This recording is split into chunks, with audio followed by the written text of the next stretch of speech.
Hello everyone, thanks for tuning in. Before we jump into today's story, just a quick reminder, make sure you like this video and subscribe to the channel and hit that notification bell so you don't miss any updates. All right, let's get into it. There's a major development that's unfolding right now around Nnamdi Kanu and his petition to Donald Trump. Yes, it's serious, it's impactful, and I want you to follow every bit of it because the implications are huge for Nigeria and beyond. Here's what we know so far. Nnamdi Kanu, the leader of the group Indigenous People of Biafra, IPOB, has written a letter to former US President Donald Trump in which he makes several dramatic claims and demands. In the letter, Kanu alleges that there is a hidden genocide occurring against Judeo-Christians in Nigeria's southeast region. He says this is not just the north anymore, but has metastasized into the Igbo heartland. He further argues that his own case, his arrest, his detention, the trial, is politically motivated and part of a broader campaign to suppress his people. He even references that he was abducted from Kenya on 22 June 2021 in what he calls an extraordinary rendition and transported back to Nigeria unlawfully. In the letter, he requests a number of things from Trump and the United States government. Launch a US-led independent inquiry into alleged state-sponsored killings of Christians in the Southeast. Impose targeted sanctions, Magnitsky Act style, on certain Nigerian officials, military and intelligence persons he claims are complicit.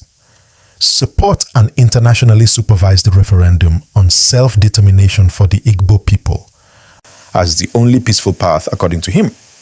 Now, this is very serious because it brings international actors into what has long been considered a domestic Nigerian security and political issue. When you pull in a former US president, possible sanctions, international inquiries, this shifts everything. And so I'm going to break down what this means, why it matters, and how Nigerians, especially those in the Southeast and the government, are reacting. So first, why does this matter? Because the Southeast region has for a long time been a region with strong grievances, economic marginalization, perceived neglect, and concerns about identity and autonomy. The fact that Kanu is now saying these grievances have escalated into genocide is a major escalation. It forces the question, is the Nigerian state facing internal pressure so big that external actors might get involved? Also, if the US were to consider sanctions or other forms of intervention, what precedent does that set for Nigerian sovereignty, for other separatist movements, for how the international community views internal security matters? Second, what is Nigeria's response so far? We already have statements from some key actors. For example, in the Southeast, the governor of Anambra State, Charles Soludo, has denied that there is a Christian genocide in the region. He argued that the killings in the region are not religiously motivated, but more about internal conflicts and criminality. That shows one side of the story. Meanwhile, the federal government has not openly embraced Kanu's narrative, which means we have a competing story. One side claims political and ethnic persecution. The other side points to misuse of the religious genocide narrative. Third, what are the implications for the trial of Nnamdi Kanu? His legal case has been moving slowly but steadily. He is facing charges of terrorism in Nigeria brought by the Nigerian government against IPOB. And now with this petition to Trump, there's a dual track. The legal process in Nigeria and now potentially a diplomatic foreign policy process internationally.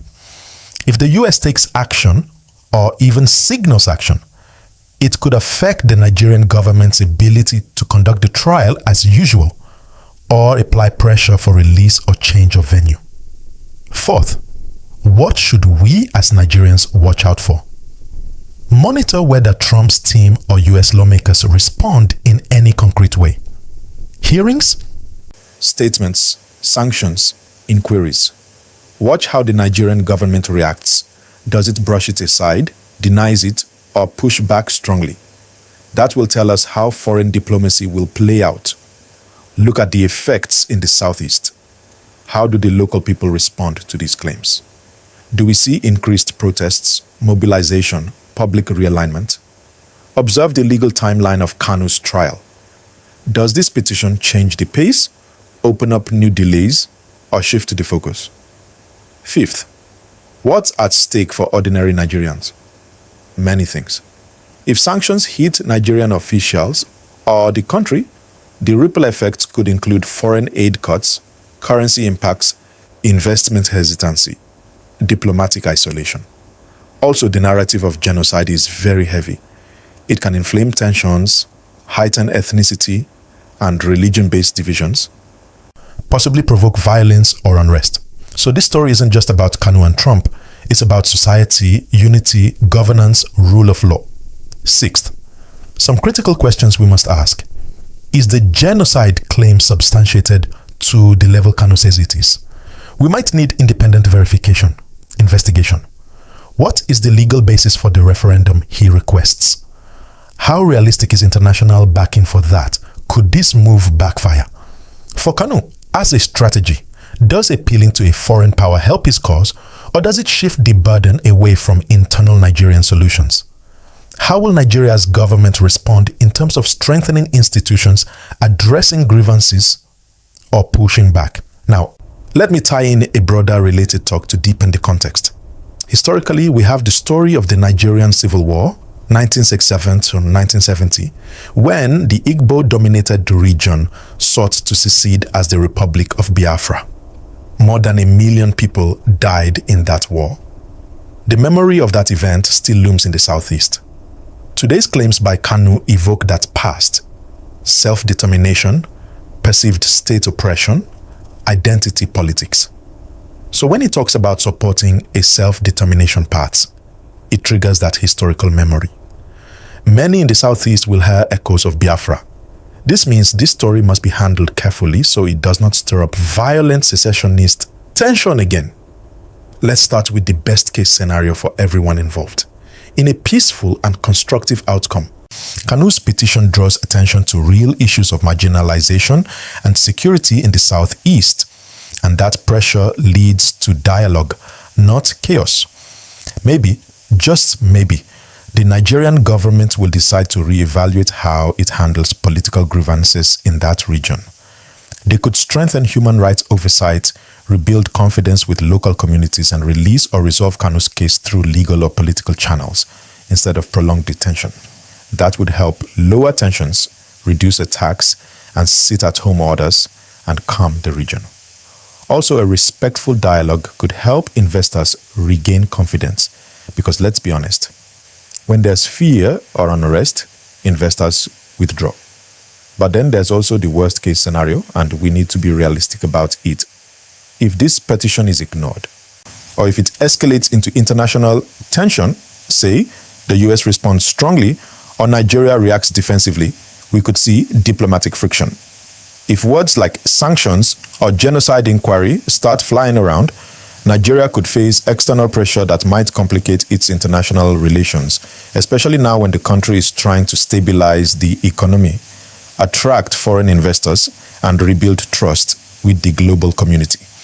And domestically, if supporters of IPOB take this petition as a sign that help is coming from abroad, that could reignite street-level mobilization or new rounds of protest. Remember, many people in the southeast have mixed feelings. Some are sympathetic to Kanu's cause, others are simply tired of the instability. The challenge is finding a balance between a self-determination advocacy and peace building. Now let's talk about how the Trump factor changes everything. Even though Donald Trump is not the current US president, he remains a major political figure with influence, especially among certain conservative groups in the United States. So if Kanu's petition gets visibility in those circles, it could attract attention from international human rights organizations, church groups, or lawmakers sympathetic to Christian minorities worldwide. However, we have to be clear. So far, there's been no official response from Trump's team or any indication that the US government plans to act. But the fact that Kanu framed his letter around religious persecution is a smart political move. It connects with a global audience that's sensitive to religious freedom. And that means this could evolve beyond politics. It could become a human rights narrative that gains traction internationally. Now, what does this mean for the Nigerian government? From experience, Abuja does not take kindly to external pressure, especially when it's about internal security. We've seen it before. When foreign bodies talk about persecution or minority rights, the government often dismisses it as misinformation or interference. So Nigeria might respond by emphasizing that it's a sovereign nation, that it's handling terrorism and unrest according to the law, and that Kanu's claims are exaggerated. And here's where it gets interesting. Public perception is changing fast.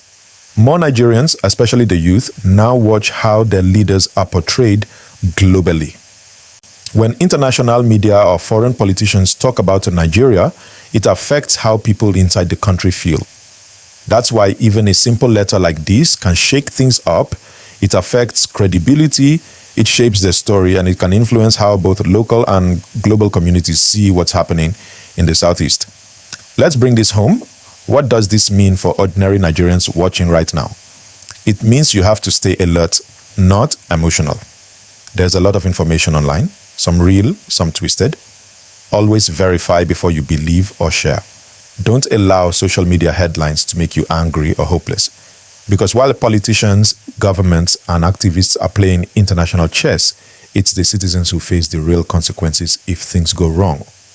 Also, this is a reminder that Nigeria's unity is fragile, and peace is not automatic.